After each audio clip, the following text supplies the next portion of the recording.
What is up, everybody, and welcome back to another episode here on sportsbed.io, talking about these weekly NFL primetime games. My name is Chris Farley. You can follow me at FarleyBets on X. I am joined, as always, by Lou Finicaro. You can follow him at Gamblue on X, and you can follow all of his plays at gamblue.com if you want to learn more about what Lou does on a weekly basis. Another week of NFL action, Lou. I think things made a little more sense for me. I know I had a good week. We were talking before the show. This is definitely not how it always goes, but for me, I was plus 24 units in the past 2 weeks, so I'm celebrating that. Got to celebrate the positives, right, Lou? How did week 8 go for you? Very well, 4-1 result. It's starting to feel a little bit more comfortable and normal. It was an unusual start. In previous years, I'm used to kind of jumping out quickly in September. This year, as in all years, are different, but this year was quite the opposite. So have dug out of a hole and feeling good and looking forward. Yeah, and I know you gave out that teaser on the show as well. I believe that hit. Was that on the Sunday night and Monday night game? I don't believe it hit. I Oh. think it involves Seattle Dallas under, and I used a 6 point. And fortunately for my clients, I had that same game under on a 10-point tease with 3 legs, and I'm aggressive with those in the NFL, staggering time zones. I didn't want to give that out here because I don't want to outthink myself and make it too complicated. At the end of the day, keep it simple, stupid, and that's what we'll return to this week. Just a simple, straight total, actually. But it was a good week. I'm feeling way better about things, but I have to say, much of what I do, there's 1 or 2 releases each week of the 4 to 6 that I may invest in that are given like by now. And then the rest come a half an hour after I learn of what the inactive list looks like. So I'm going to do my best to continue to try and dish good ideas early in the week. The good news is I'm due, and maybe now's the time to jump in because I'm 0-3. I can't keep going this bad. The law of averages says even a blind squirrel finds an acorn once in a while. Yeah, and I mean, and obviously you're experiencing plenty of success. So it happens to be just this show where there's maybe a clumsy step or two. So Yeah, it is what it is, but we're going to fight our way right out of it. that's right. And I must say, I mean, I had 10 plays last week. My norm is usually between 7 and 10 with a few top plays, a lot of lighter units below the top plays. I don't like week 9 as much. I'll just say that straight from the jump. I have 2 plays so far, and that's it. But we will get into our thoughts on every primetime game. And we will also include a segment called Hate Your Money, the Hate Your Money segment, which I'll get to. I'll explain what that's all about when we get there. All right, we'll start off with Thursday Night Football. Another game with these New York Jets. Seems like they're all over the primetime slate, Lou. And as coming into the season, a lot of hype on these Jets, but they lost another game this past Sunday against the Patriots as big favorites. That is now 5 games in a row that the Jets have lost as their season definitely seems to be crumbling. The Houston Texans, visit New York at MetLife Stadium this Thursday to take them on. The Jets are 2-point favorites. They're 1.5-point favorites at some books, and the total's at 42. I'll just open up with this, Lou. Last year, this was C.J. Stroud's, actually, including this season, C.J. Stroud's worst game that he's ever had. Only threw the ball for 90 yards. He ended up getting injured in the fourth quarter. And C.J. Stroud is going through some turmoil. I mean, the Texans are finding ways to win games, but he's hurried more than any quarterback in the NFL 38 times so far this season through 8 weeks. Just by comparison, Jalen Hurts has been hurried 18 times, right? A quarterback with a pretty good offensive line. C.J. Stroud is running for his life. He's the 4th most sacked quarterback, 22 sacks on him this season, but he's finding ways to get through it. But it feels like it's been feeling like this a lot for the Jets this season, but this feels like a pretty good setup now for the Jets defense that's top 3 in pressure rate to get to C.J. Stroud and possibly, have a shot in this one. They're at home. They are a slight favorite. What do you think about this one, Lou? What I think about this game is that it's really hard to handicap because you don't know what's going on in that Jet locker room. Their defense, you kind of glaze over them like they're a good defense. Make no mistake about it, they're not a good defense. They're the 20th ranked defense, 23rd against the run, and 18th against the pass. What sticks out here is all three of these segments of these teams: the Jet O and D and the Houston O. They're all moderately decent units. What stands out is the Houston defense, and that's what's going to have to stand out in this game, because Houston did what the Jets did. They put all kinds of tinsel on the tree and nice shiny bulbs and lights, but the little tree is a Charlie Brown breakdown Christmas tree, and it fell over because they don't have offensive lines. These are two underachieving teams because they didn't get horses to build their offensive line. Go study Detroit if you want to find out what horses means. That's what horses is. So what I see here is a Jet offense that's going to be up against a brick wall when they get up against D'Amico Ryan's defense, and a Houston offense going to be playing conservative because all their wide receivers are busted up and their running backs can't get in there. So total under game here, screaming under, and the under hasn't moved so far this week. So I'm not a big Thursday night proponent, but that number 42 and a half, that's a dead under as far as I'm concerned. Yeah, total agreement for me. Lou and I try to disagree from time to time, but not going to get any disagreement from me on this one because, we've seen what the Texans have done in the past against high blitzing teams like the Broncos, like the Vikings. They try to run the ball more, right? And Joe Mixon has been a professional running back for them. He's been a good change up, and I think they're going to stick to that ground game. And Aaron Rodgers is going to have to do the same thing, right? I mean, he's getting knocked down, hurried third most in the NFL and knockdowns this season. So, Aaron Rodgers not having an easy time back there too. I think both teams commit to their running game, and it's a plus matchup for their defenses, even for the Jets, who haven't looked very good. I mean, they allowed the Patriots had 6 points in the first half. Patriots end up with 25 points and win that game. Not a good look for the Jets, but maybe they have more of a chance in this one. They are the favorite, but Lou and I are leaning towards that under heading into Thursday. Is that an official play for you, Lou, or just a lean for now? No, I think I'm going to use the official play later in the show. This is in the running for it. I like it. Okay. Now we're going to go on to our You Gotta Hate Your Money, or the Hate Your Money segment of the week. Lou, you could expand on this a little more if I'm not getting it fully right, but where this segment came from is Lou in an earlier show. I love this line. He just said, sometimes you got to hate your money, right? Sometimes you have to make the most disgusting, the most gross, like a pick that you think that you're just throwing your money away. You're lighting it on fire, right? But there are reasons underneath to like that certain gross team. Am I getting to the right point here, Lou? Without question. It's all about swinging it easy and kind of not caring. I mean, we're gambling, right? We have a chance of losing our money. I'm not going to hold my grip so tight that I can't lose 100, 200, $20, whatever my unit is. If it means that much, you're already beat. So hate it, throw it away, try and get rid of it, see it, watch it magnetize itself and come right back to you. And the way you want to test it is just go to the water cooler with all your buddies at noon and tell them what game you're thinking of.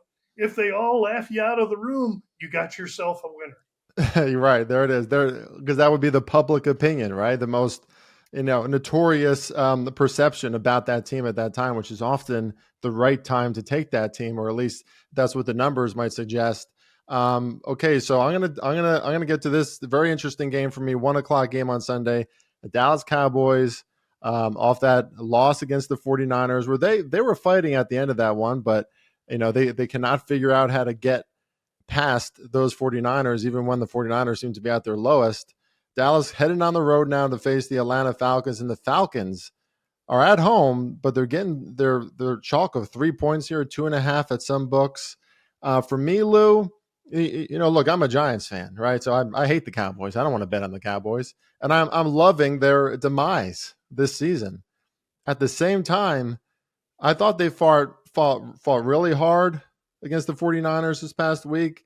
I was impressed by their attempt to come back, at least at the end, because that's a great spot for the 49ers if you look back, right? A really desperate spot for San Francisco right before the bye. And Dallas was hanging in there at the end, and they certainly played good in the first half. I'm just not so sure that Atlanta deserves much of anything. I mean, Atlanta's a good team. They're squeaking by with some of these wins, but Tampa Bay had no weapons last week, and they still almost lost that game. I'm not going to expect that the Falcons are just going to, cover this line and dominate the Cowboys. And the Cowboys are getting back Micah Parsons. So don't want to bet on the Cowboys, Lou, but that's where my mind is going. What do you got on this one?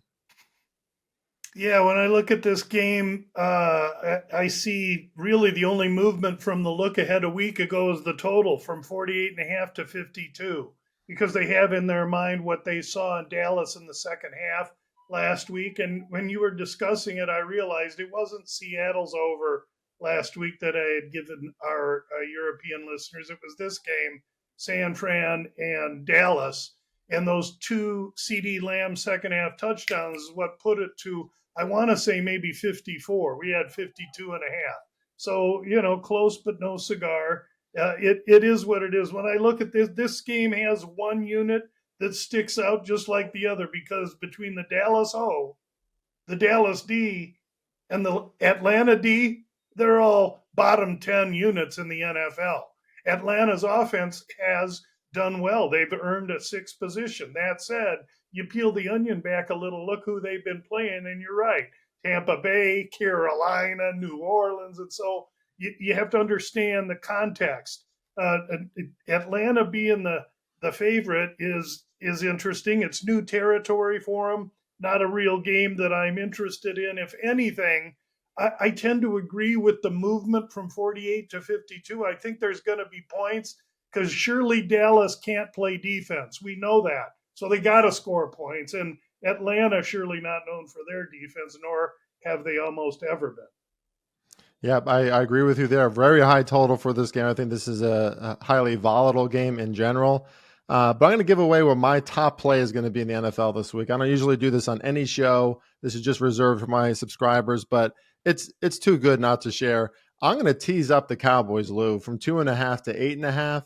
And I'm going to also tease up the Cleveland Browns at home from 1.5. It used to be 2 to 1.5. Now it's 1 at some books, but I can still get 1.5 up to 7.5 at home. I like everything I'm seeing there in Cleveland as far as the energy in the room now that Jameis Winston is behind center. You could see it on the field, the effort from the defense, the effort from the offense, and facing a very similar team in the LA Chargers going across the country to face those Browns. So low scoring game. I think it's going to be a close game. I'm teasing up the Browns and I'm teasing up the Cowboys and what I think is what will be my top play of the week. So that is my free play for the show today.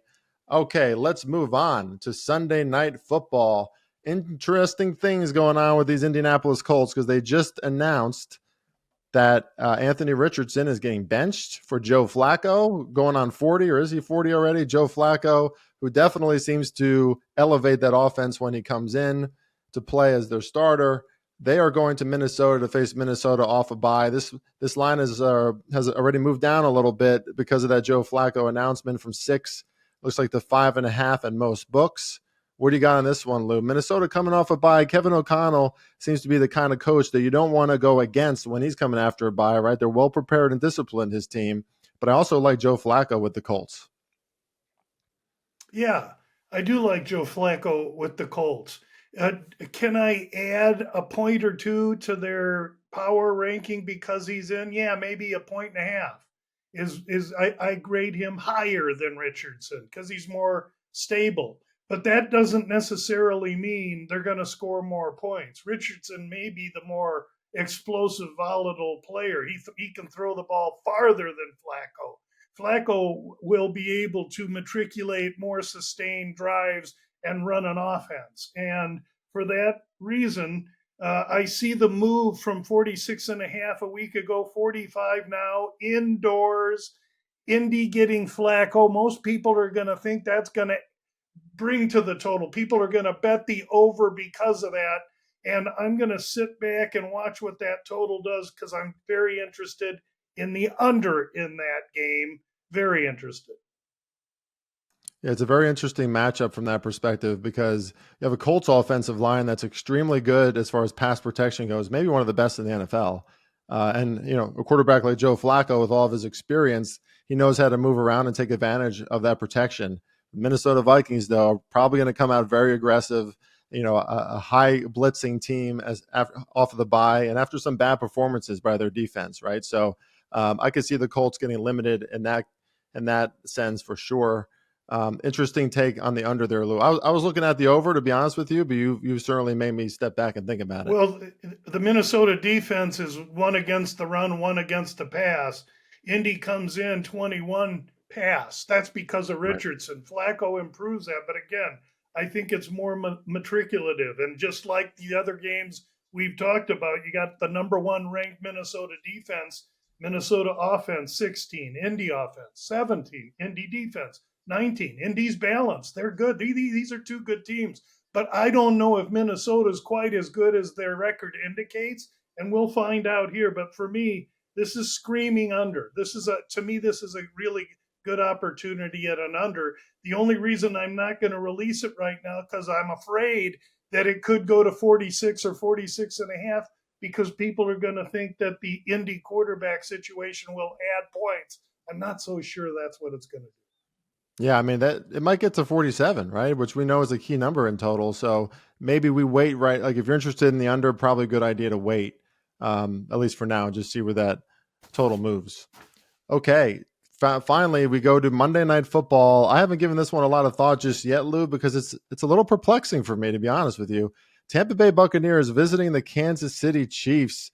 Kansas City is a not so surprising 9.5-point favorite, 9 at some books. I'm actually seeing an 8.5 out there at a really square book, but usually 9 to 9.5. They deserve it right at this point. I mean, the Chiefs are 7-0. They keep on finding out ways to win. Baker Mayfield is without a lot of weapons, but 9.5, Lou, that's a huge spread for a Chiefs team that's not exactly blowing teams out right now, even though they are winning. No, and these are really not terrible teams. Tampa, I mean, we can't judge them without those two stalwart receivers, but they're showing they're a good team. 8th offense, Kansas City 9th offense. These are DVOA numbers that I use to help me make matchups between these teams, and then I break it down run game and pass game. Kansas City's 4th ranked defense is stout and showing up this year. It's the Tampa Bay defense 16th against that 9th ranked Kansas City offense. That's going to be the matchup. But I don't think Kansas City is designed right now for explosive plays and a lot of points. They're doing it on guile and on Andy Reid being really deft at calling plays.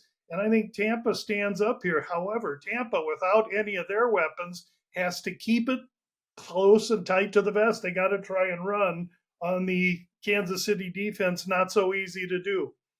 16% of the bets are on the under 45 in this game, but 49% of the money is on the under 45 in this game. I released this at least an hour and a half ago, maybe 2 hours ago this morning as I was preparing for this show because I wanted to make this a release. That may be 44 and a half now, so don't wait around too long because I think this total continues to go low. I think this is going to be kind of a snoozer and a closer, tight game, and my official release will be under 45 in Tampa Bay and Kansas City on Monday night. Yeah, I like it. And hey, just another intangible to add to this, right?